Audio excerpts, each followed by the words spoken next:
Hello there, and welcome to Sweet Child of Time. I'm your host, Steve Barnes, and today we are finally into Wheel of Time Season 2. We have watched episode 1, and then we're going to recap that.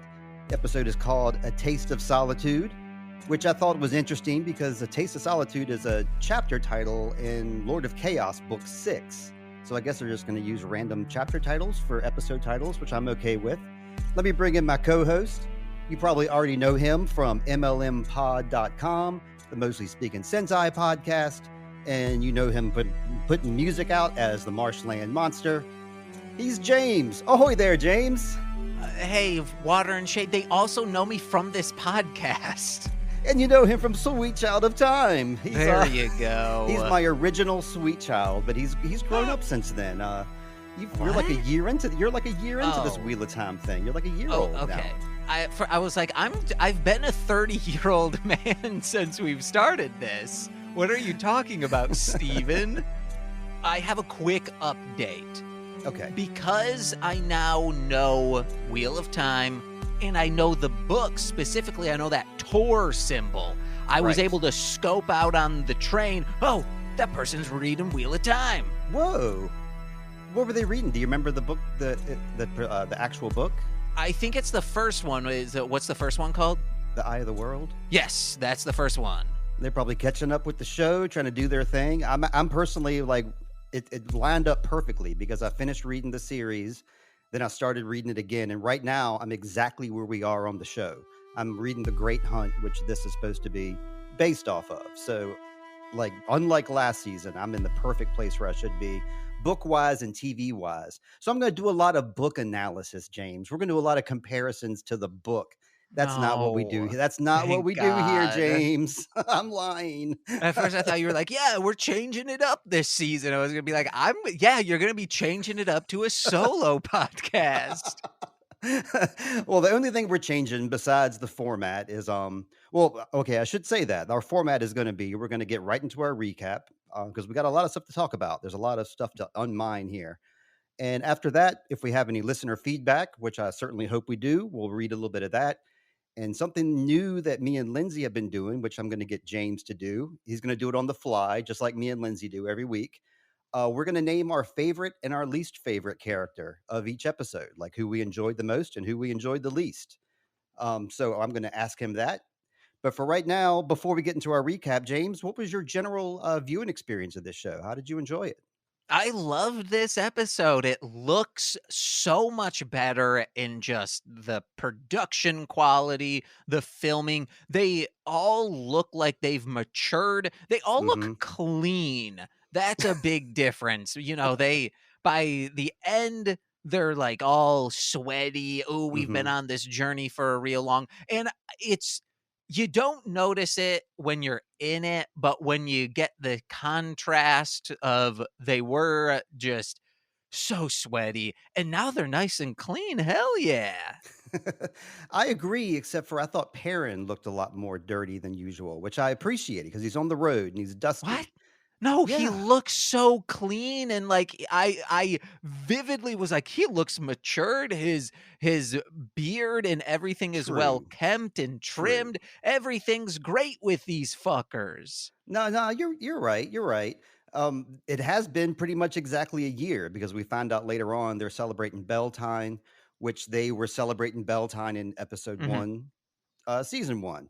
So we I know think that's. Mhm. And I think they said, like, how long we'll get into it of how long they've been in the White Tower. Yeah, 5 months. I'll just tell you that right now because There it's you really easy go. to do. But yeah, I'll go ahead and get into our recap, James, if you're all right with that. Oh no, before the recap, I forgot our reviews. We have to. I know what you thought of it. Now you have to ask me back, like what my viewing experience was like. So. What's your thoughts of it? Oh, great! Thank you for asking. I really enjoyed it a lot. It was well worth the wait, and it's just like you said. I think it's better than season 1. I like the costumes better. They look like they're. I think in season 1 the costumes looked like costumes, and in this season 2 they look like clothes. They look more like clothes they would actually wear to me, and I like that little touch of realism. I watched it with Heather, and this is a really big thing to say about the show. I don't know. She stayed awake for the entire show. We watched this at night, and she stayed awake for the entire show, and she made herself Whoa. stay awake, and she actually enjoyed it. She watched it front to back, and this is big praise coming from her because usually she falls asleep, or like if she doesn't like what we're watching, she'll just simply tune out, put her earbuds in, and do something else. And she was on board with it. So if she was, it's got to be an okay show. I've been doing this thing recently where Nicole will start watching. I'm like, "Hey, Nicole, here's the remote. You choose whatever you want to." It's like 9:30, and I just get my blanket, I curl up on the couch, and I zonk out next to her, and it's one of my favorite things to do. Yeah, yeah. Well, okay, that's one of the things I wanted to ask you is did Nicole watch this by any chance? Oh, no. We were talking about allergies we've recently been having before we were recording. Mhm. So Nicole slept until about 12:30 today, and I was like, I cannot wait for her. So I woke up, I worked out, watched Lucha Underground for Sweaty Time Pro Wrestling, watched Yeah. this. So when she woke up, I had 10 minutes left of would you like the quick little shots she saw to say, "Hey, what would you think of those shots?" No, no, yeah, I was just curious if she was in the room, if she had any opinions, and if she didn't, that's fine. Sounds like she wasn't part of that experience. That's okay. Maybe maybe episode 2. Did you watch any more besides episode 1? Nope. Me neither. Okay, good. We're on the same page. That's great to hear. All right, time to get into the recap, James. I thought reviews. Oh, yeah. Okay. Time to get into the reviews, James. And so I looked at Rotten Tomatoes before we started. And right now, as of today, today's September 2nd, they're holding strong at 91% audience score. They got about 500 reviews in. Is an Steve. 85% tomato meter, that's according to like the critics. And I'm going to read Steve, my favorite review from it. Of course, we like the remember 1 star. What's that? I'm sorry. real quick, remember whenever we say 90 blank, we say Nynaeve Nynaeve, one. of course. They have a Nynaeve 1% audience score. And the review I wanted to read is a 1 star review from Rotten Tomatoes. It's from Dylan B, not Dylan E. We like Dylan E. This is from Dylan B. He says, an assassination of one man's life work and the characters he created. For every creator, there is a destroyer. Rafe Judkins and Amazon are the destroyers. The adaptation is wrongly named. The only thing adapted is characters' names and settings. Not a single scene and 2 seasons from the books? 3 question marks? Livid. Wow. Yeah. He's wrong, of course, because even in this episode, we saw at least 2 scenes from the books. So I don't know where he gets not a single scene from the books from, but I thought that was pretty strongly worded and a pretty great 1 star review. Well, I'll challenge that person. I don't think you've actually read the books. Ah. All right, what do you got over there at IMDb? All right, How's it looking over there?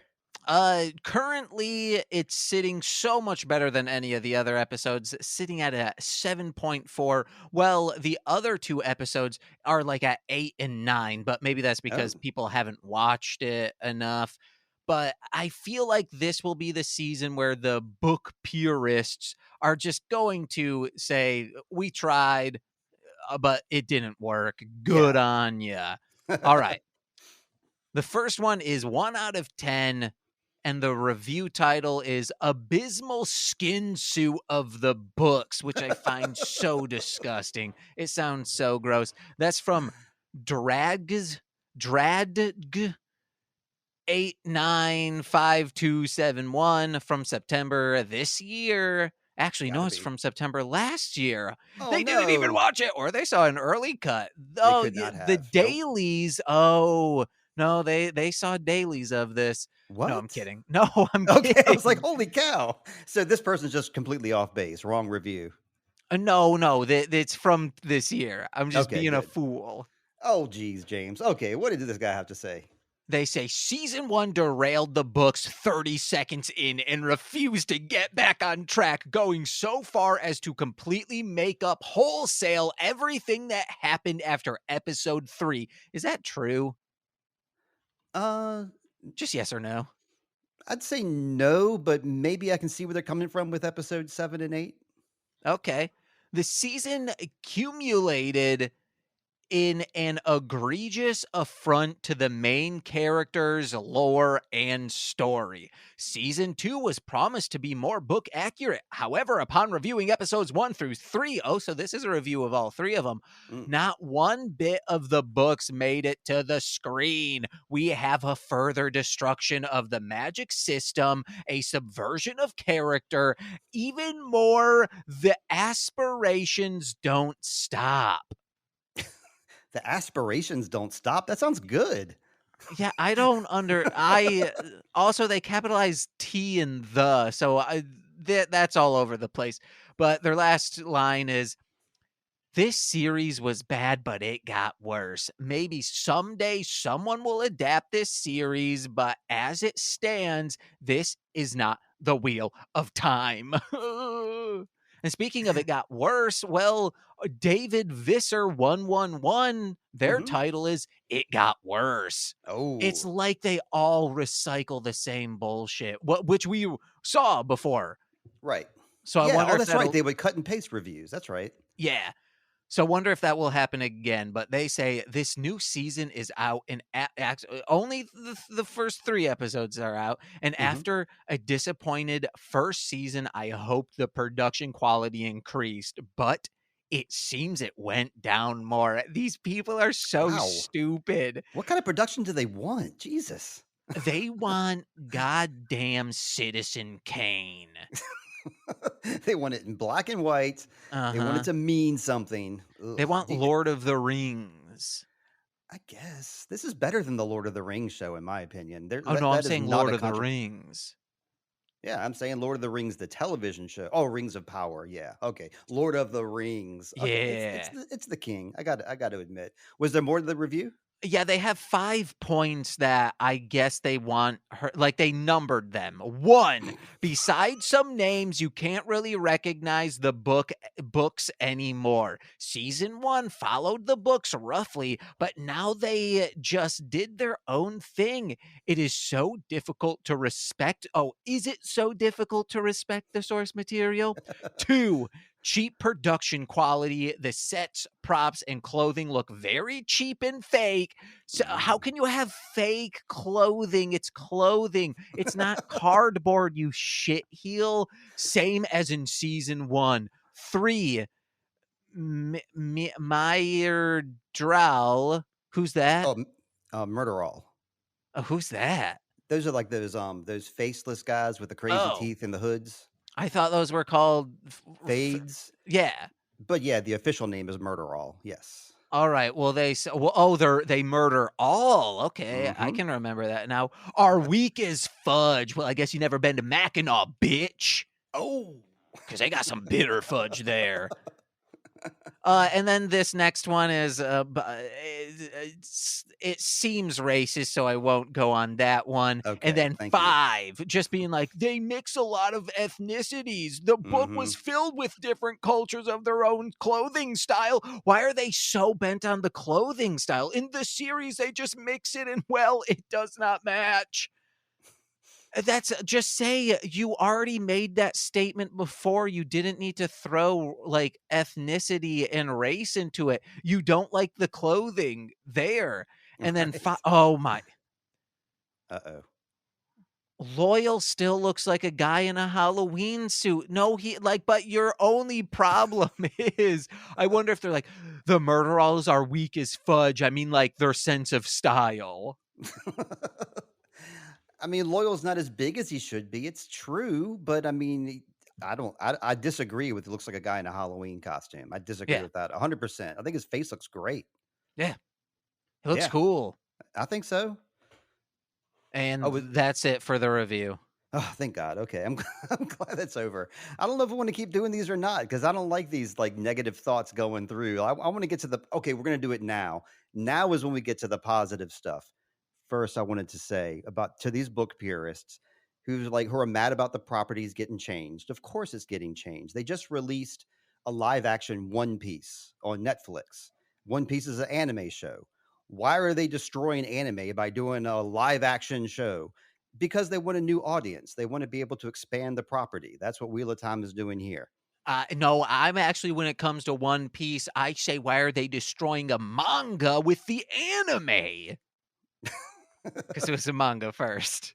Okay, whatever. I'm not with that. But on to our recap, James.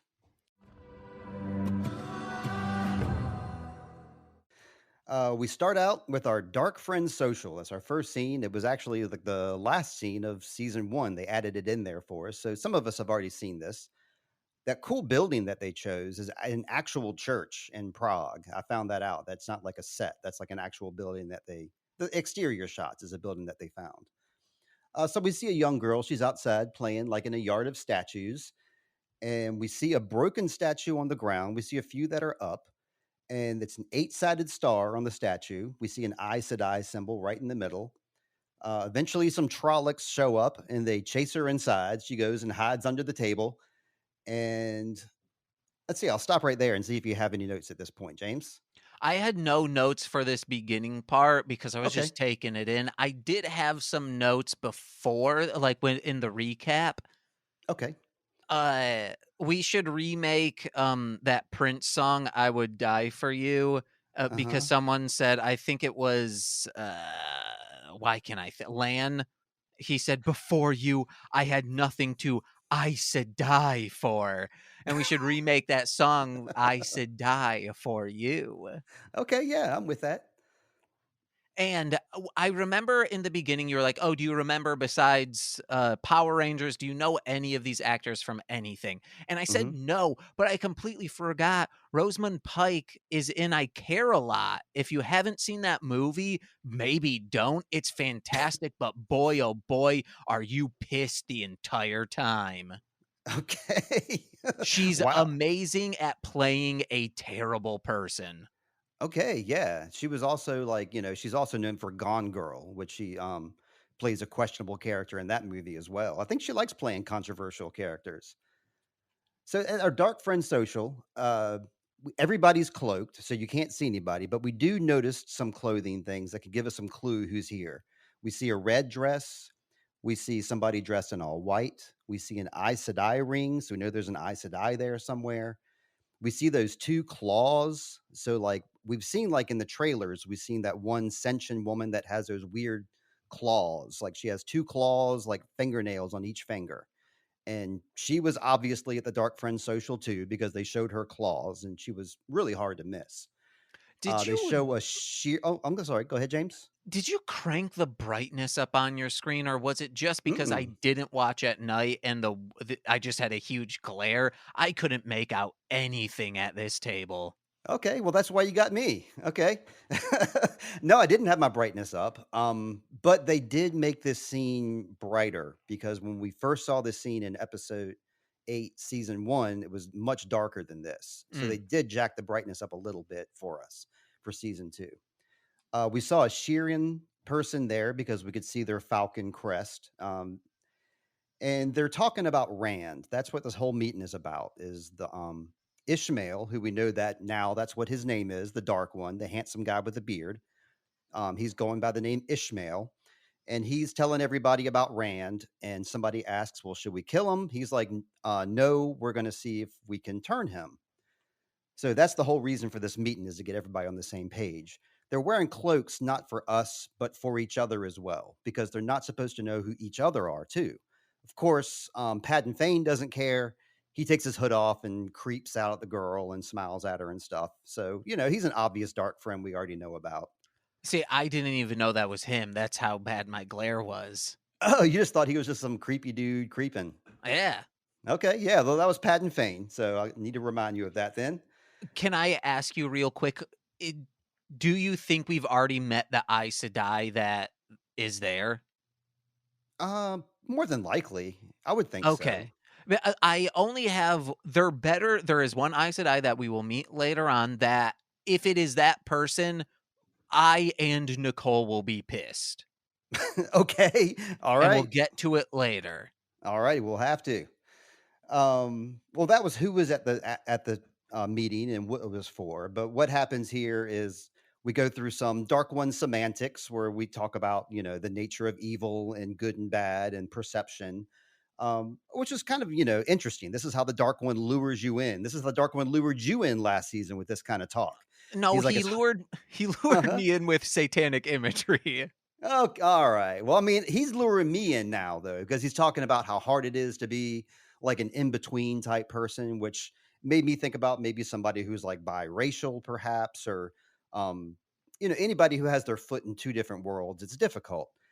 He puts a lot of sympathy on this Trolloc here, and they both caress his face. The dude likes to be touched. The Trollocs are enjoying the touch, so it kind of gives you like a different perception of these guys. Always saw them as killing machines before, which is what they are. That is what they were designed for.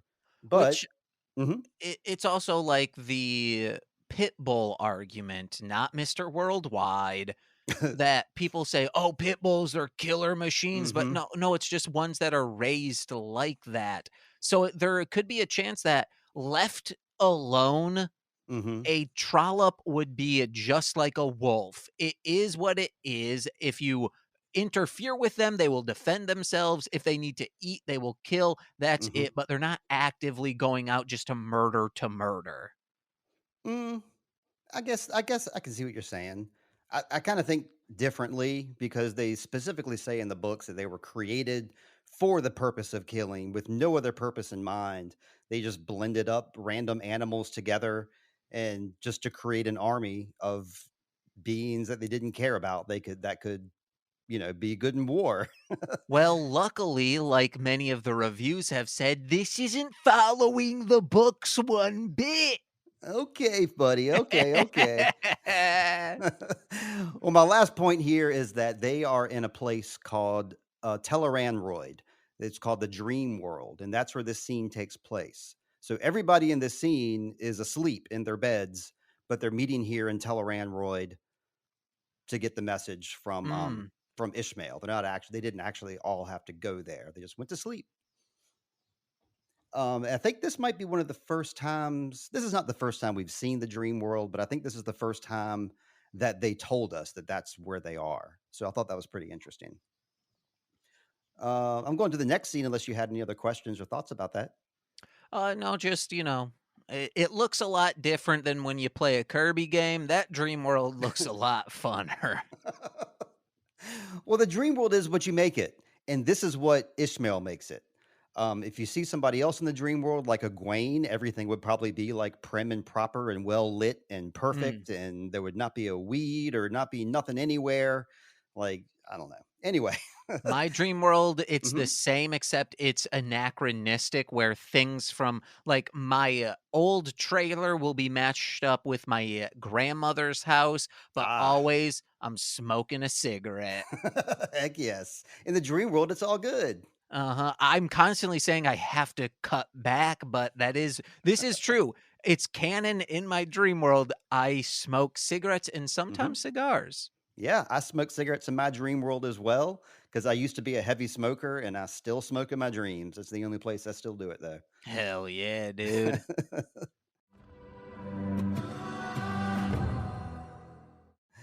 All right, next up, we meet Moraine. We see what she's been up to. She has obviously lost her power. So beautiful scenery here. She blends in with the scenery great. This is like some of the nicest scenery to start the show out with. But basically, we're learning that she has lost the power, that she has to lug these buckets back and forth.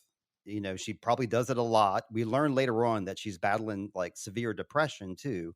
So probably having this task of like lugging the buckets around is probably some form of therapy for Yeah, her. chop wood, carry water. Yeah. And let's see. I think this bath scene might be like a callback to season 1, episode 1 when she and Lan were taking that bath and she like used her power to stir the water around and make it warm, and Mhm. I think that's what this was trying to mirror, that she doesn't have any power anymore. In And this scene, she looks at both her hands, and Nicole and I always do this. We don't know what movie it's from. We think it's from a Riff Tracks or an MST3K, but someone looking at their hands and going, "These hands, These hands. We have to watch The Hands of The Hands Fate of or whatever. Fate. It might be that, we don't Probably know. is. There's also a line of, like, "Spit on it," which we don't know what it's from, but it has to be from a riff tracks. But in this, she does a master class of acting when she balls up in a tub, and it's like, how are you not accidentally slipping a toot out? Like, that's I was like, she's very, like, that's a very, uh, what's the word I'm looking for? Vulnerable position to Sure. film, Yeah. so good on ya. Yeah. Next up, we see her quote unquote partner, Lan, her warder. He's working out. He's working out pretty angry. You can kind of see that he's got like a lot of anger and he's trying to work through. Um, he and Moraine, used to be bound by the bond, the warder bond, and that's no longer there. So, Lan's got his own issues he's trying to deal with. He Yeah, and Lan, mhm, I wrote down that, like, warders they're stilled at the same time in a sense. Like, mhm. if a Aes Sedai all of a sudden loses that bond, yeah, or loses their magic, they can't bond with you anymore. So I think they touched on it a little bit, where it's kind of like they're dead, but they're still living. Well, that's if like your Aes Sedai dies. Like Oh no, that's what happened with Corene. what I meant was when that bond gets severed for, like, Right. it's never coming back. It would be like you are dead but still living. Now, what's supposed to be happening here? What's supposed to be happening is she is being shielded from the source. Kind of like when later on in the show we see Nynaeve get shielded from Oh. the source. It's that's what Ishmael said the last episode of the last season, that the one power is still there, but she just can't touch it. Oh, I thought she was straight up stilled. No, no, they kind of made it seem like she's not stilled. Oh, I bet this is what's gonna happen Mhm. because what's her face? Nynaeve, is that the Power Ranger?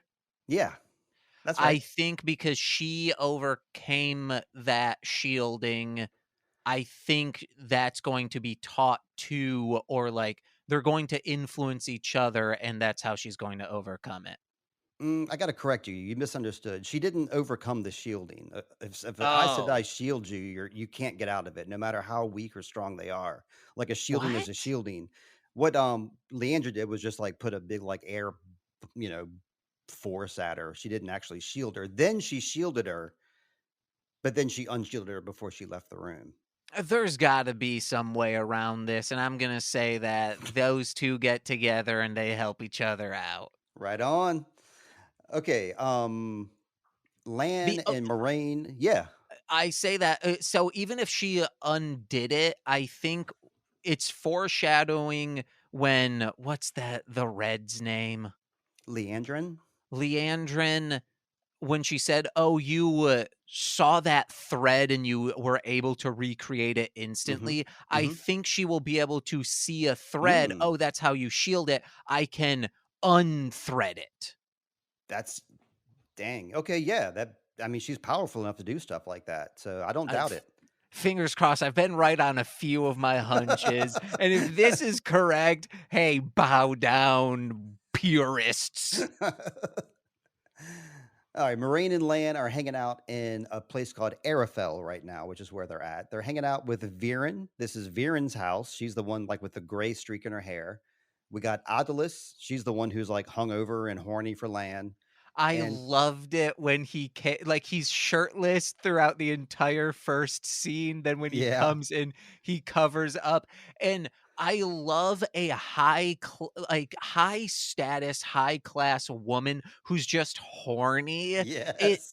happened a lot in Burning Love. Did you ever see that Yeah, show? of course, yeah. It's crazy. That show, flawless. It has 100% on Rotten Tomatoes, that's insane, Yeah. and no one talks about it when they should be, but that was a lot of high status, horny women, and I love those kinds of characters. I do too. I think we're gonna see more of her later. Thomas is the warder that's there, hanging out with them. We learned that Moraine has had 20 different visitors since they've been there. It's been roughly 5 months. And one of them is from Ilion, a big city. And we know his name is Baal Damon, feather capped fellow. But that's all we see for right now because I think we skip and yeah, we come back to them a little later on. But they make it really clear that there's a lot of tension between Lan and Moraine right now.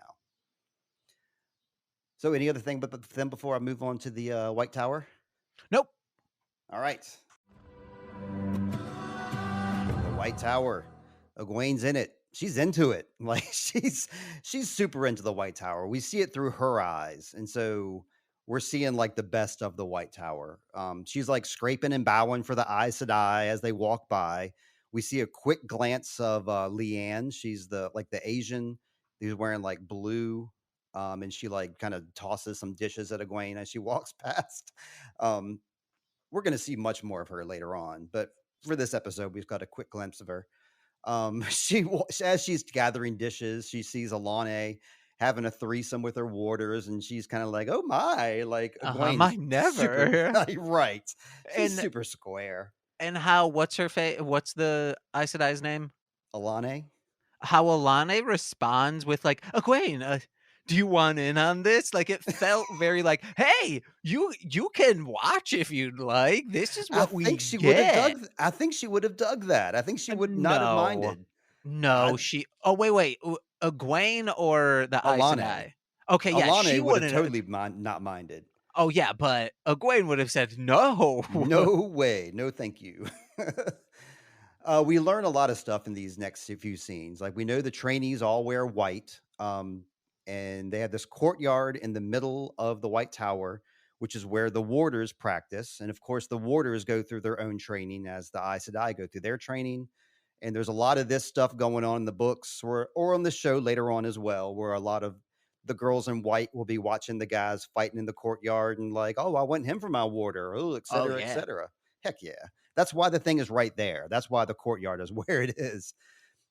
There's like a real ebb and flow to the tower that you kind of get that vibe from Egwene that, everything is just right and just so in this tower. They make it kind of like a Hogwarts kind of thing. Like there's just a real, that's what it reminded me of because I've seen Harry Potter before I saw this. So it made me think about Hogwarts. Of course, Nynaeve is bitching about the whole concept. Like she thinks it's unfair. They have to bow and scrape and do dishes and stuff, which is, I mean, legit. She's a super strong Aes Sedai, and she's got to get taught by people who are weaker than her. And she's an adult by this point. Most of the girls here are girls, like Egwene's age, and they haven't lived by themselves. But Nynaeve is an adult woman, so she's kind of like, I already know how to do all this stuff. I don't need to build character because I've lived a life that has given me character. So this is kind of bullshit to me. It's kind of Uh, Nynaeve's attitude. yeah, but you could also look at a lot of dudes, like, take any classic rock band. And if Hmm. you were to be like, Hey, you should probably, it's pandemic, learn how to record yourself." Then if you were to teach them, they'd be like, "I have gold records, and you're trying to teach me, and you're just some kid." And it's like, no, Right. well, I know the steps and the ways to record something. You spent all your time boozing and whatnot instead of learning the board, which you should have learned the board. This is that thing of like, even though you're in this general field, you're more knowledgeable or more able to do something, you Hmm. still don't know how to get to that point to actually be able to use it and whatnot. It's classic X-Men. Yeah. Yeah. There you go. Xavier's Academy. That's another example here. Hmm. We learn along with the novices that there's five elements that they use: earth, fire, water, spirit, and air. Some Aes Sedai are better at elements than others. Some Aes Sedai can't do anything with air, for example, but they're great at water. Mm. Um, just kind of depends on the Aes Sedai. We don't really learn this here, but we can tell like by some weird looks on Egwene's face. There's obviously an Aes Sedai like power hierarchy where like if you're more powerful in the one power, then you're going to be like above everybody else. Mm, Like Nynaeve by default is like above everybody else because she's so strong. So she falls higher in the hierarchy, be more apt to be like the head of an Aja, more apt to be like the Armorillan seat because she is so powerful. And somebody like Lady Amalissa, we met last season, that lived in Faldara, and she eventually died at the end, like getting mm. struck by lightning and all that power. She was real weak in the one power, and she couldn't do a whole lot. So she didn't get much out of her training. Like she became an Aes Sedai, but a very, very weak Aes Sedai, and other Aes Sedais would look down on her for that. It's kind of like the little bit of the toxicity of the White Tower, where like if you're lesser than, you get treated as lesser than. Mhm. I really liked when Egwene came into that whole, like, where everyone's doing dishes and whatnot, Hmm. and she's smiling at Nynaeve, and Nynaeve says, "Don't smile," and it's, Yeah. like, a good opposite of someone being like, "Smile more, people, you know, it'll be." She's like, "No, we're not here to have fun, and it's not fun, so you better not be having fun." Yep. So let's see. They do like, oh yeah. So we get Alane. Alane comes up. She's done having sex. Now she's back in teacher mode. She shows them this really cool trick of water filtration, basically. Um, but we do know from this a few things. Nynaeve has not been able to channel the whole time she's been there for 5 months. Egwene, on the other hand, doesn't like to use her hands when she's channeling, which I think that's a direct callback to when she was with Child Valda and he was like kind of like tormenting them. And he was like, yeah, like he chops off the Aes Sedai's hands. So I Mhm. think she was trying not to use her hands for that reason.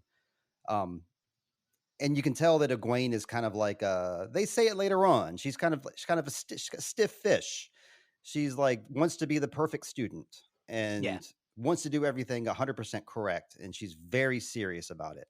And she has a teacher named Alane who is not a serious teacher, and she just wants Egwene to loosen up a little bit.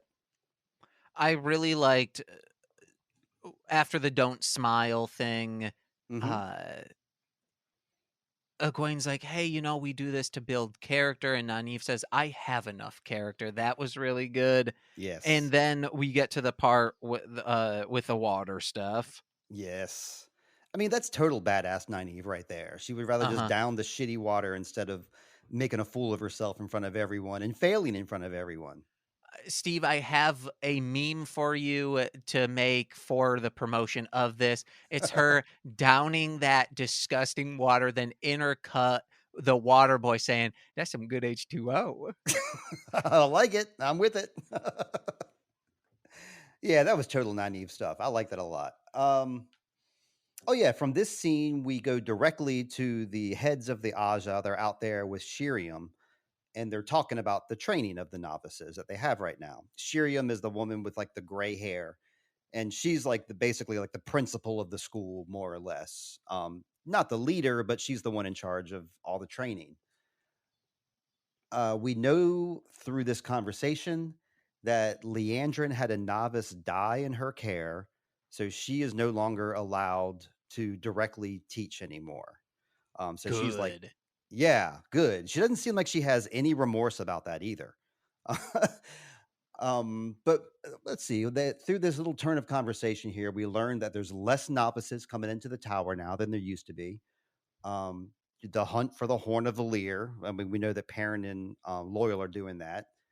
We learn another false dragon, even more powerful than Logain, has showed up. Trolloc Uh-oh. raids are happening in Saldia.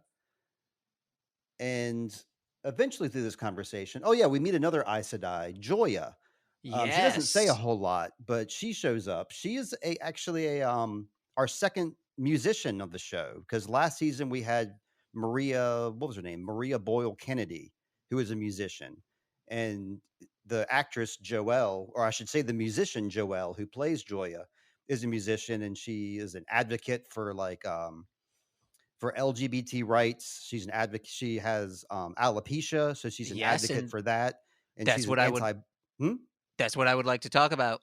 Oh boy, okay. And All right. she does a lot of anti-bullying campaigns as well.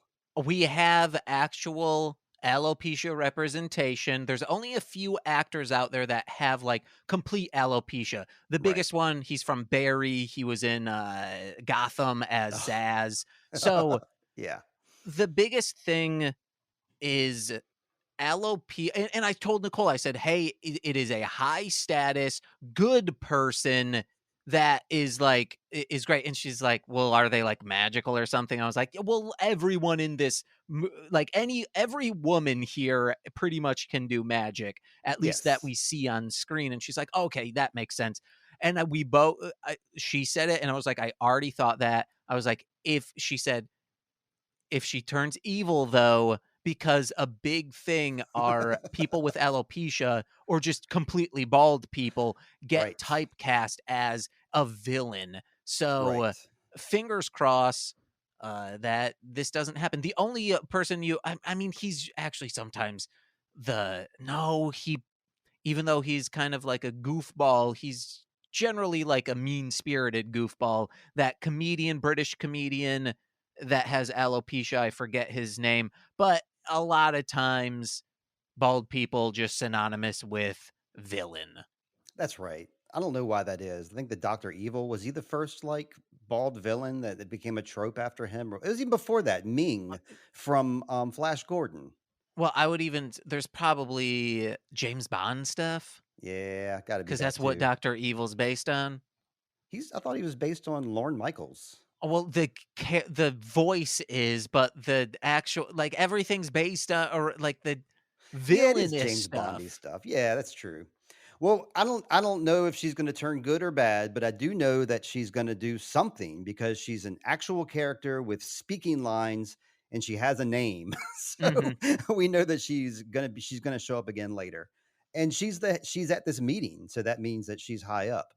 mhm. And there's another person in this meeting who looks way more villainous than she could ever, and that person is Leandrin. Leandrin is allowed to have a talk with Nynaeve, quote unquote talk.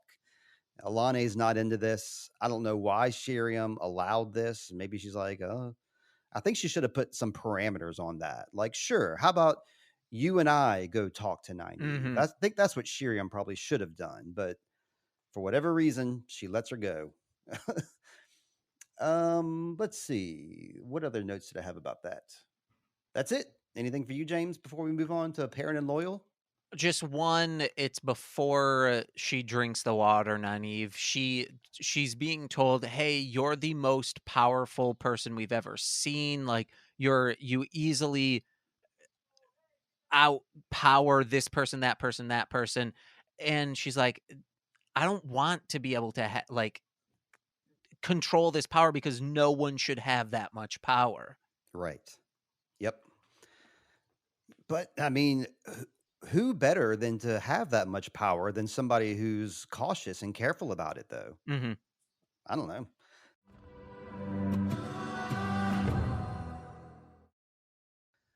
So next up, we got Perrin and Loyal. They are in a place called Eridomon, and basically they're in the Westlands, is what we're going to call this. They're on the hunt for the Horn of Valere.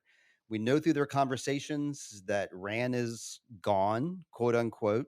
Everybody thinks Ran is dead because Moraine has like perpetuated that lie. Somehow perpetuated that untruth. These Aes Sedai can work around lies however they J can, which is just some. said he left, is no longer with them, Yep, yep.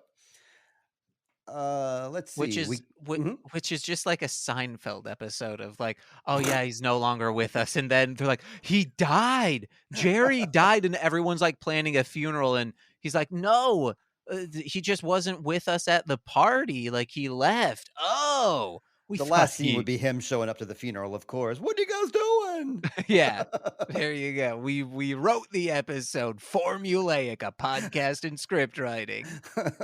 Move over, Shelby. Okay, let's see. Um, we're meeting this whole crew, the Shianars, I guess you call it, the Shanarians. I'm sorry, I'm not very good at pronunciation right now. These are the Shanarians, Lord Ingtar and the boys. The boys that we meet are Uno. He's the guy with the eye patch, who's hilarious. Masima, he's the guy who always he's the only lines he says are like kind of religious lines. So he seems like kind of a Egwene, kind of a square. Elias is the tracker with the yellow eyes and the dreadlocks we meet later on. Real quick, oh, just talking through religious quotes that makes you a square, then I guess Bible man, you think he's a square. No, he's a goddamn circle. That's how cool he is. He's so cool, he's the peace sign. Yeah. And Lord Ingtar. We meet Lord Ingtar. He's the guy with the really nice beard and the slick back hair who does a lot of the talking to Perrin later on. My only issue with this episode is just Loyal's there. We don't get any information of was uh it was just such a cliffhanger of wow, is he going to die? Is he dead? To hey, he's just hanging out. That's a fantastic point. The last time we saw this entire crew, they were laying on the floor, supposedly dead. Uno was supposedly dead. Masima supposedly dead. And Loyal, yes, they all look dead. There was no we didn't get any kind of explanation. Loyal should really be dead because he was stabbed with that ruby dagger, which is like a magical dagger. But they're back, boys. They're back and they're looking for the Horn of Valere, and that's all I need to know for right now. What if this is all in that dream world? It's not. It's an Aragamon. I'm sorry. I mean, I don't know how they're gonna do that later on. They might do some pulling some wool over our eyes. But Maybe what are they? Loyal's race? oh, Ogier. Maybe they have some sort of magical resistance. Um, when they're If you're in their thinking in steading, they do. But I yeah, guess so maybe, you know, maybe, I'll go with it. if I'll you're go with it. thinking of it Dungeons and Dragons wise, some races have specific resistances and some have others.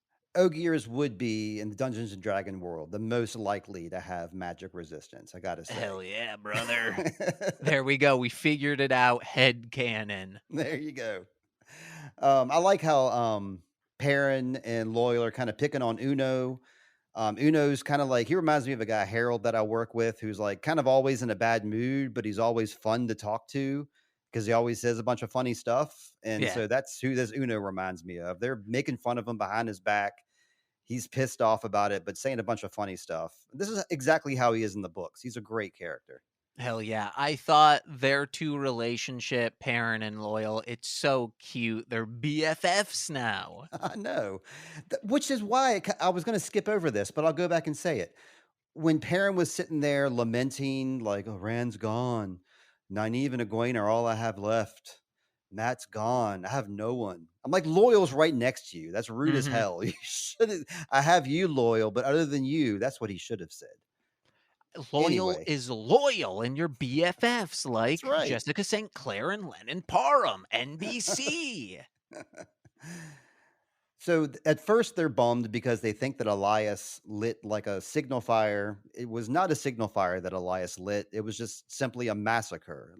A massacre occurred here, and apparently, Padden Fane, the Shanarian soldier that we saw at the Dark Friend social, massacred a group of Tuathan. Is who these were. These were the peaceful Mhm. people that Perrin used to hang out with. So they massacred them and burnt the bodies or burnt the stuff. So that's where all the fire was coming from. We can see that Perrin is starting to develop this thing where where he can see what had happened at an area before, like after it had happened. And as it turns out, that it's only for like strong emotions. He wouldn't be able to look over and see if somebody was just like hanging out playing guitar unless somebody smashed them over the head with a guitar and killed them, because that would exhibit a lot of like, a lot of pheromones and a lot of traces of your emotions behind. And that's what Hey, man. Perrin can kind of vibe on. How I noodle on the guitar, you better believe you'd be able to see me. I should have known that was coming. Um, Is but yeah, that is uh-huh. this tracker dude a wolf bruh as well? Yes. Okay. It's confirmed because when they bury the dead later on, we see that tracker dude is burying the dog. and Mm. treating it the same way that they would, treat the people. He puts a candle on the dog, so he holds animals in high regard. Yeah, these guys have the same clothing as the guy that betrayed them. Everybody's pissed off at the guy that betrayed him. Uno spits on his corpse. Lord Ingtar is like, we got to give him a proper burial, which they kind of seem like they're not really. The rest of the crew is not really into it, but because they follow the command structure, they go along with it. Especially Masima, he's the one that seems like the most serious, and he's talking about blessing them and etc. So that's the vibe I got from him. He's a real square. He's And not I a think he's a respectable guy. I thought he's a this man was like, square. "No, he's not." He's saying, "Hey, you need to remove revenge from yourself." And Well, that's him Ingtar that said saying, that. "Oh, wait, then who's the square?" He only says 2 lines, and Okay. both the lines he said are something about the creator and like, "Oh, blessed me," just seems Okay. like a, you know That guy square. I thought you were talking about the dude who's like, "Hey, maybe like he had a reason and instead of killing him, right. like ask him the reason because that might be more interesting than gutting him." Right. He seemed kinda reasonable actually, but I don't know. I don't think Perrin vibe with him very well. Cuz then you could be like, "Hey, oh, someone else made you kill my family. I'm actually going to kill them."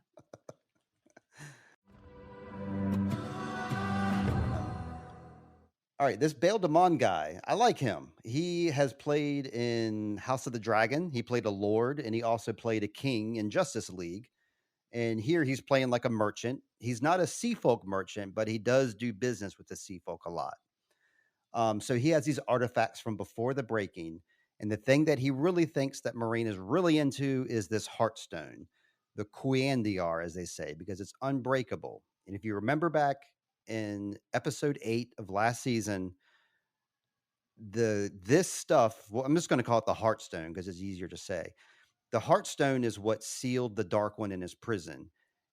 The Dark One tricked Rand into blasting him, and Rand broke that Heartstone.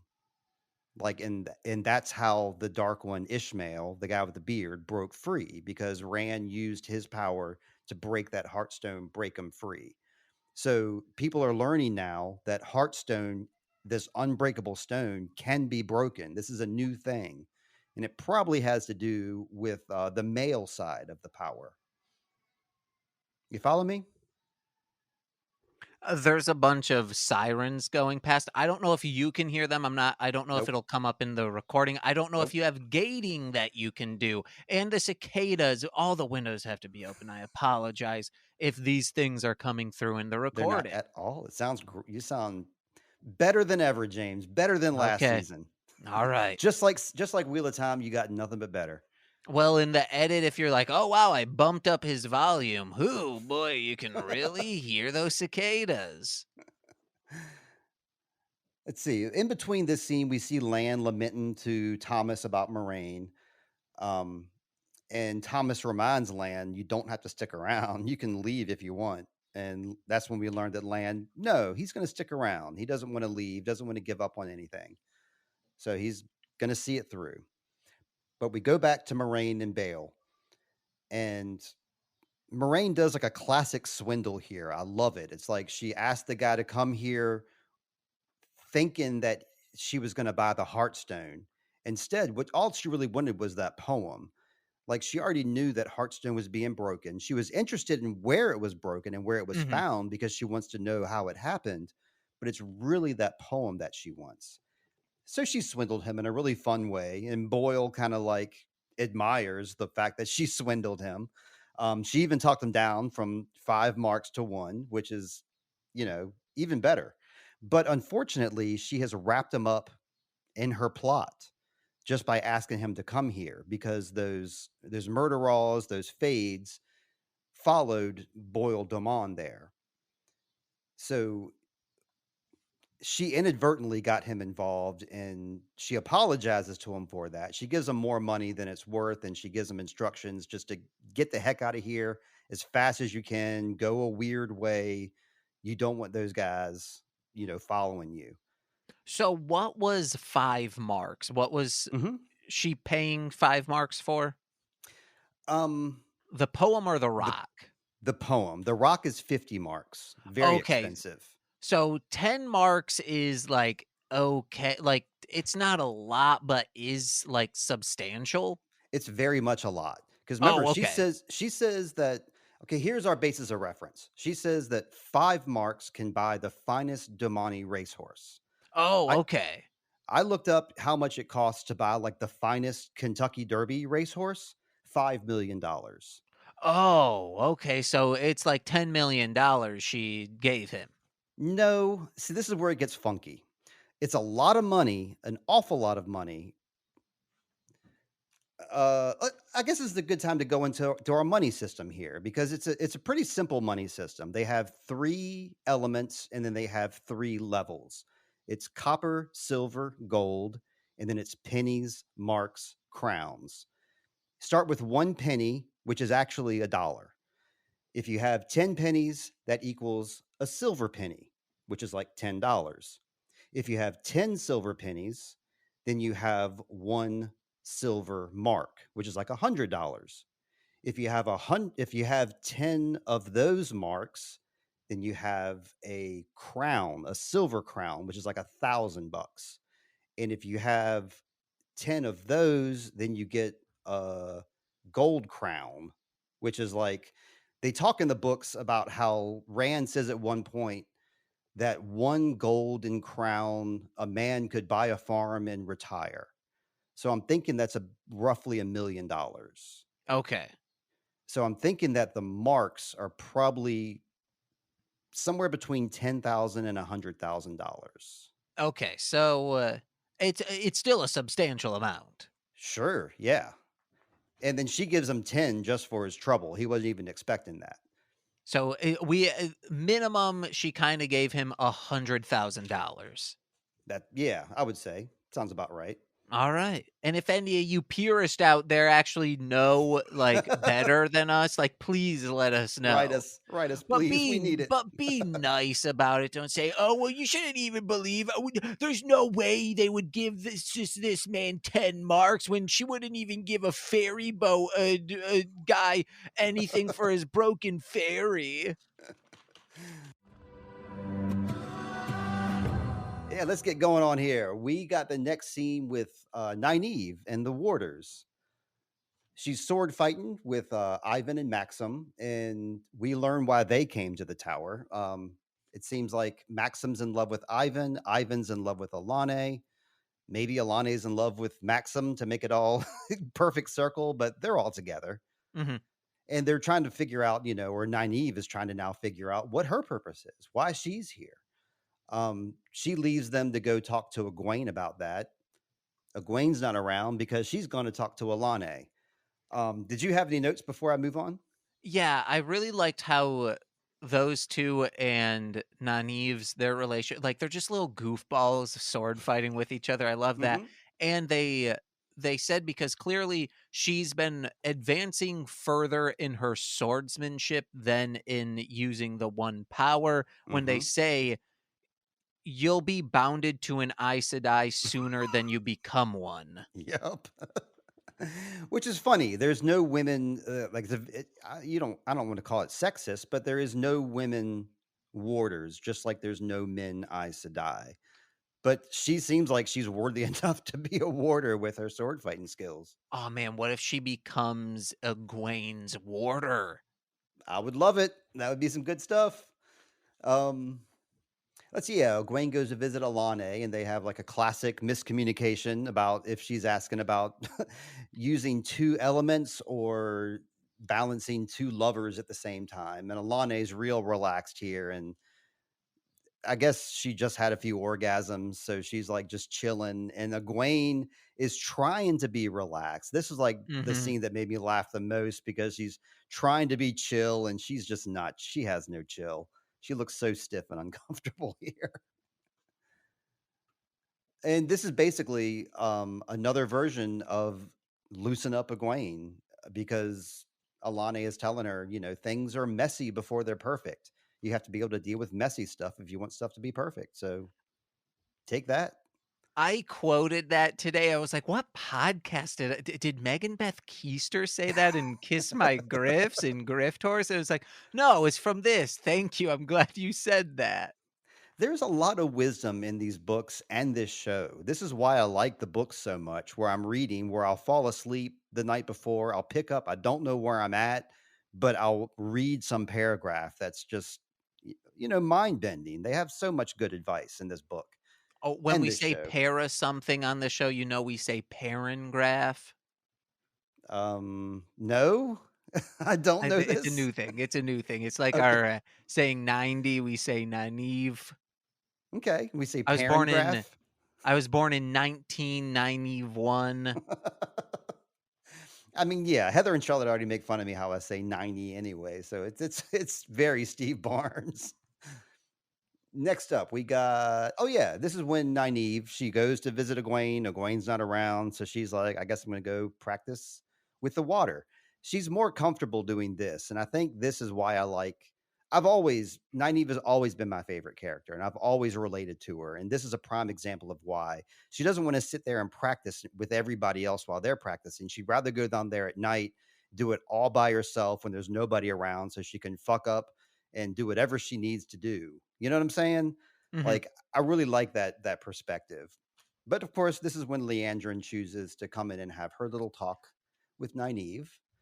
And let's see, she's trying out the water. Oh yeah, she says she's learned more from the warders than she has from the Aes Sedai. Leandrin counters that by showing her that she can make her own sword and that but she doesn't prefer to do that. She would rather overpower somebody because she doesn't want to fight and like waste her strength. She just wants to win. So she demonstrates that by doing like a big air blast at Nynaeve, kind of like, Nynaeve is cowering in the corner. And at that point, she begins her insults. And this is I'm sorry, this is Leandrin's method of teaching. She like finds what will get an emotion out of somebody. Like Alane was all like, close your eyes and picture a rose and be calm. That's not Nynaeve's style. This is more Nynaeve's style. And Leandrin was correct. Nynaeve was able to counter that attack with her own attack. This is what draws Nynaeve to demonstrate the power is anger, not the calm serenity that most Aes Sedais feel. But when Nynaeve feels anger, that's when she can channel.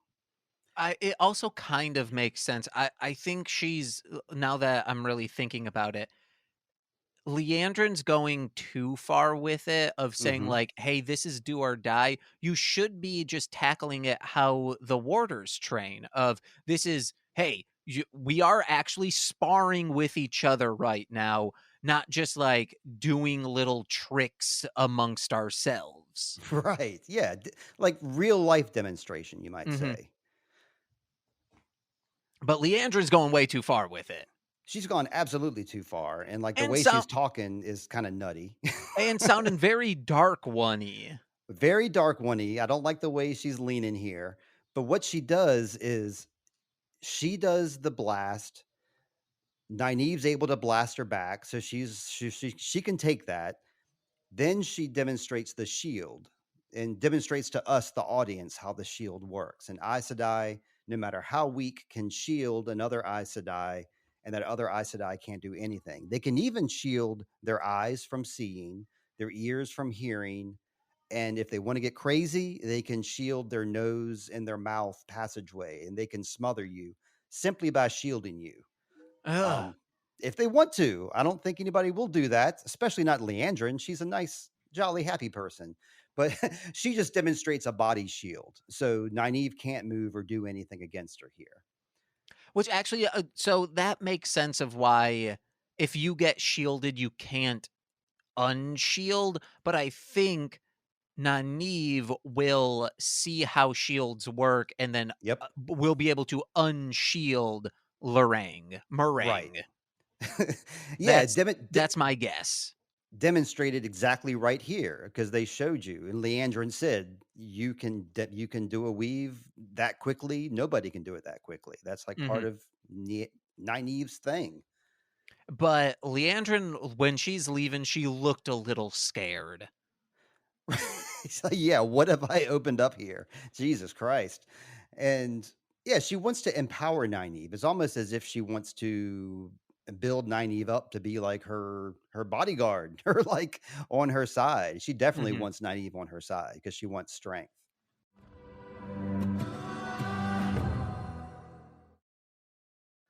Right now, the guys are burying the bodies, and this is where we see Elias bury the dog and put the candle over him.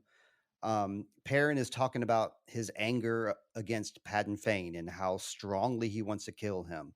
Because remember, last season, Perrin was kind of embracing his more altruistic side, and now he's just talking about being angry and rage. Um, and then we have against that, what's his name again? Ingtar. Yeah, Ingtar is playing a pretty good balancing act with Perrin here, where it's like they're kind of looking at things from different perspectives. They could kind of meet in the middle here, but I really got the vibe that Perrin didn't like. He doesn't even want to think about why a dark one would do what a dark friend would do. He doesn't even want to think about their reasons. He's just like, they're evil. I'm gonna Mhm. kill them. I hate them. Ingtar is a little more thoughtful about it. They got to have a reason. Wouldn't it be interesting to learn why they want to do this? So that kind of gives us a good balance, and they could be a good balancing act with each other, I think, in the future if they Yeah, could work together. he's like a FBI agent on the BAU Yeah. trying to find out why a serial killer does it, so then we can start seeing patterns in others and, catch it before it starts. Next scene, we have Lan here actually trying to talk to Moraine. I think he takes a little bit of Thomas's advice from earlier, so he's just trying to be semi nice. But Moraine is just being short and not with it. She smiles again with that smile, James. It pisses Lan off. He punches the table, says, "Make your own damn dinner. I'm out of here." Um, she's just fixated on this poem, and we know she's had 20 visitors. So I think that she's not only is she going through some depression, she's also doing a lot of studying and trying to learn about this heartstone. And this poem is a big clue, obviously. We see that she has a Beltane lantern there, and that leads us on to our next scene with Nynaeve and Egwene. Egwene is making her little Beltane lantern thing here, and Nynaeve had completely forgotten that it was Beltane. She's just been so fixated on where she's at. So she's kind of beating herself up a little bit here because she's the wisdom. That's the Mhm. reason that it's a big deal that she forgot, because it's kind of like if a a pastor forgets Christmas. It's the same thing. So let's see. They get a letter from Perrin, so they get to read up with that. He's hoping that they'll get to meet up again. The four of them can hang out. The four of them being he, Loial, Nynaeve, and Egwene. He even throws in there, hey, even Matt. If Matt can hang out too, if he's not up to no good, maybe he can hang out with us. That's what that letter says. Then we immediately cut to Leandrin. She has Matt captive in the Red Aja's quarters. And she's reading the same letter to Matt, except for her letter, she conveniently leaves out the part where they say, maybe Matt will join us. So what she says is a dozen letters with no mention of Matt Cawthon. So either one of three things. She's straight up lying. She's Black Aja, because that's a lie, right? Oh, yeah. Or she's worked around the lie somehow by like she'll take the letter. This is if she's not a Black Aja.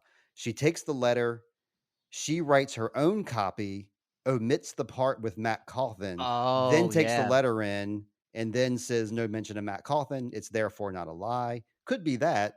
Or it could be that she's receiving the letters and she's not getting all the information. I kind of think it's the first one that we I think caught her it's in a big lie. I think it's a second. You think it's the second that she's okay, all right. But at any rate, we know that she's keeping Matt captive here, seemingly for no reason. He says it's been 6 months and he hasn't touched the dagger. He's not bothering anybody. He's fine, but she's keeping him prisoner in there. Um, Not exactly sure what's up with that, but I guess we'll find out soon enough. And the reason she can do that is because in this White Tower, each Aja has like their own separate wing, and other Ajas can come and go, but for the most part, they stick with their wings. And the Blues have their thing, and they have a little prison. They keep people out if they have people they need to talk to. And the people that they keep in the Blues prison might not be known to anybody other than the Blues. Hmm. So that's how the Reds are keeping Matt captive, and Nynaeve and Egwene and Alana just have no idea that Matt's there because Leandrin hasn't told them. Yeah. But we see that, Matt's working on escaping. Thank goodness. He has a little plan. He's going to Shawshank Redemption out of there somehow. Perrin's doing bell time for Layla. We see him put his wedding ring and he gets ready to send the lantern off with the ring, but he changes his mind. He can't give up the ring. He still loves Layla. Good old Perrin. Matt, I mean, not Matt, Rand. Rand celebrating bell time. Rand puts up his own little lantern. I'm not sure who his lantern is for. Maybe it's for his mom, like it was last year. But Rand is celebrating as well. I missed that part. Yeah. Yep. It also, again, it's nighttime. It was dark. It was a nighttime scene and it was very hard to see. But yeah, Rand hung up his. That's the only time we saw Rand is hanging up his Belltime lantern.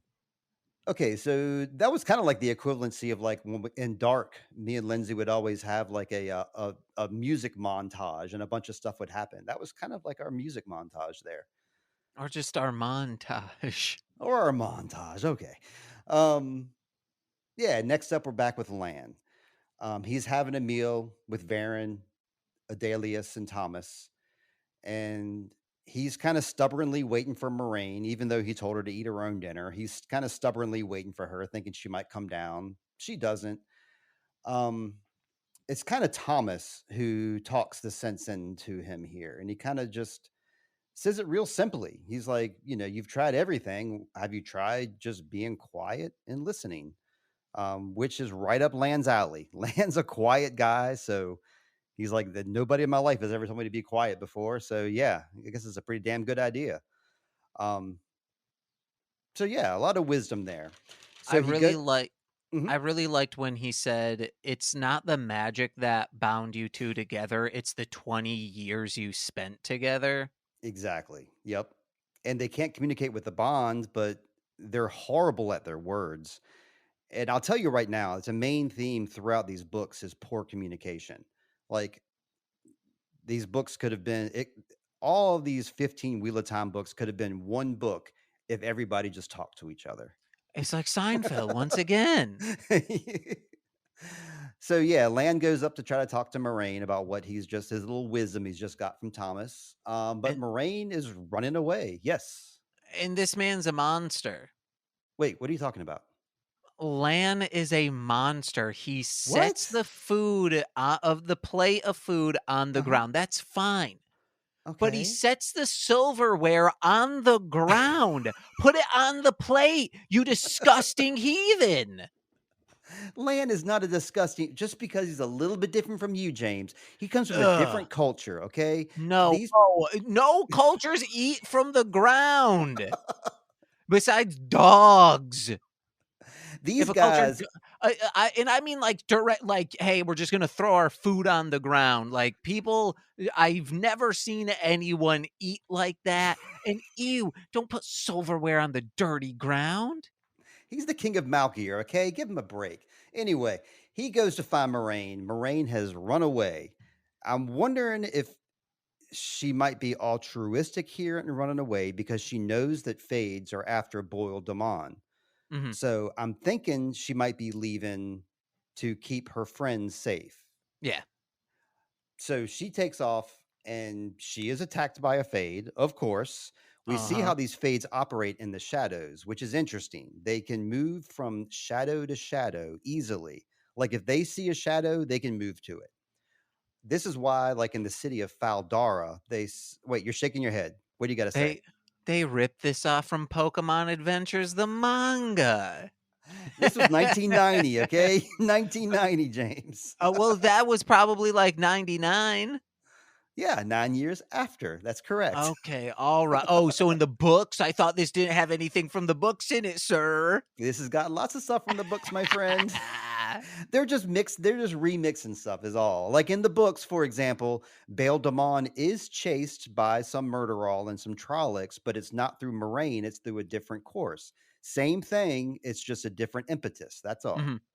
So anyway, we got Moraine, and she can trick this Fade. She does a little foot trick, and she. Oh, I didn't finish my thought about how the Fades travel from shadow to shadow. Last season, they made mention of this in the book. I mean, in the show and as well as the book, how the city of Faldara, they keep the lights shining bright as shit all night long to keep the fades away. Oh, So, hell like anywhere yeah. you go in the city at nighttime, is going to be no shadows anywhere, just lots of lights everywhere. But yeah, she's able to do the little foot trick and fool it. She can kill a shade barehanded. Eventually, of course, you got Lan jumping out of the shadows like Arya Stark, joining the fight, and he's getting sliced up big time. He's keeping up with the fight, but he's also getting a lot of hits in. Moraine gets hit. They ain't looking good at all. Thank God the Aes Sedai shows up with her warder, and this is exactly why an Aes Sedai and a warder need that one power because they can kill Mhm. those fades, no problem whatsoever. Like Thomas's sword is all one powered up. That one of my favorite games growing up was Baldur's Gate, and in it, at least from what we remember as children, it could have been because we had burnt CDs. Maybe it was, modded. I swear there was a flaming sword you could get, and the flaming sword kicks ass. That's what his sword is. And the sound design when he's slicing in, I had headphones on because Nicole was sleeping. So it was even like it's the perfect way to watch this. It's so good, the sound design just on the sword, the slice, and the removal. Oh, baby. But there's one thing that Nicole, if she would have seen, would have fucking loved. When like Lan stabs into a fade and then it like clinks a sword and then tries to like chomp him and goes "Hang, hang, Yes. hang, hang." Nicole would have Yes. been like, that dude's my favorite now. He better not get stabbed with a fire sword. That pleased me as well. I was very pleased when he started doing that chompy thing. I liked it a lot. Yeah, we get like a before they start channeling, of course, like we see Moraine and she's like doing a thing with her hand, and we see some one power coming out. That was a fake out. That wasn't Moraine channeling. That was, Adalius or Varen. I can't remember if it was Adalius or Varen that that provided that one power to blast them. So Moraine is still shielded. It looked cool, but she is not one powered up anymore. However, we leave this episode with them bloodied up, laying on the ground, and Lan asks Moraine the question, "What aren't you telling me?" So hopefully they're going to finally talk next episode. I And that's forgot where the episode ends, James. I forgot these episodes had like 10 minutes of credits. So I was like, man, there's still so much left. Then it like ends. I'm like, oh yeah, 10 minutes of credits because you have to have every language credited for the dubbing. Yeah. But yeah, we obviously know what he's not telling her, like what she's studying in there, what she's all about. We Oh, know she's okay. depressed. It's Yes. not obvious, sir, because I'm not really 100% sure. So get your book bullshit out of here. Okay, it's okay. I misspoke. You're right. That was a misspeak on my part. It seems to us what he's not telling her is what she's not telling him is what she's studying and what her plan is from here. Like why she's interested in the Heartstone, why Mhm. she's interested in the poem, and why she's having so many people come to her. Are they bringing her knowledge? Are they bringing her stuff? We don't know. This is what Lan wants to know because he doesn't know either. So hopefully we'll find out next episode. Hell yeah, brother. Yes. But yeah, from right now, I'm going to ask you and myself um, who we enjoyed the most in this episode and who we enjoyed the least in this episode. I've already thought about this. I already have mine written down, but I can go first if you'd like and give you time to think. Or if I you already know. if you already know, then give it up. Alopecia Aes Sedai is my favorite, and my least favorite, probably like every episode, will be Moraine. I'm kidding. It's Leandrin. Yes. Okay. Okay. Wait, that's your least favorite? Yeah, Okay. All right. she sucks. Okay, yeah. Well, I have her as my favorite because I enjoyed her more than anybody else in this episode. Like, I didn't like her at all. I hate her. She's awful, but I like her character the most. Like, I'm most interested in her, and I when I see her on the screen, I'm excited. So I have her as Oh, my favorite. Um, ah, I wish I could go back and change mine for my most favorite. It was the Loyal. trollop who just wanted to be touched. I'm Yes. kidding. Well, yeah, I was thinking maybe Loyal might have been my favorite because, I always smile when I see him. But yeah, I'm going to give it up to Leandrin. My least favorite would be Ingtar, this guy that was trying to talk sense into Perrin. Mm. He was definitely pissing Perrin off, and I just thought that guy had kind of like a wooden performance. I didn't get anything out of him at all. I got the vibe that he was kind of a jerk to, and like the crew didn't like him too much. They just respect him because he's higher up on the command list than they are. But yeah, I don't like Ingtar. He can go beat it. Oh, I enjoyed him. A plane's that's why it's cupped. A plane's coming up. Okay, plane is gone. Yeah, he's pissing Perrin off, but I'd like to piss in Perrin. Am I right? You're wrong. No. Have you ever thought about like farting into someone else's butt and then they fart your fart? That's just something that's frequently on my mind. This is not mostly speaking Sentai, James. This is What you sweet. got to what you got to plug? Nope, we're not plugged yet. I'm going to go into a little bit of listener feedback real quick because we Oh, had heck feedback yeah. last week. Of course, we don't have any feedback now because this just came out. Hopefully, we'll have some feedback. But we had the good old Dylan E hitting us up last week again because Lindsay and I finished Dark season 2 last week. And so we're taking hiatus now. We're going to continue season 3 once we're done with this season 2. Dylan would write us. He's been writing us every week for about the past 5 or 6 weeks now. He's a Hell number one yeah. guy. Let's see. Where is the letter he wrote? All right, Uh, here we go. Yes, go ahead. Dylan, if we can get Dylan's face, I'll slap him, their face. Actually, I'll say their. I don't know their pronouns.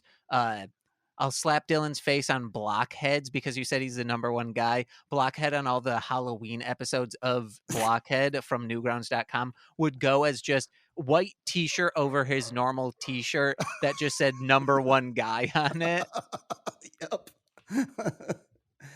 Well, Dylan is our number one guy. He says about last week, you guys never miss. Another wonderful recap and looking forward to the next and the season finale.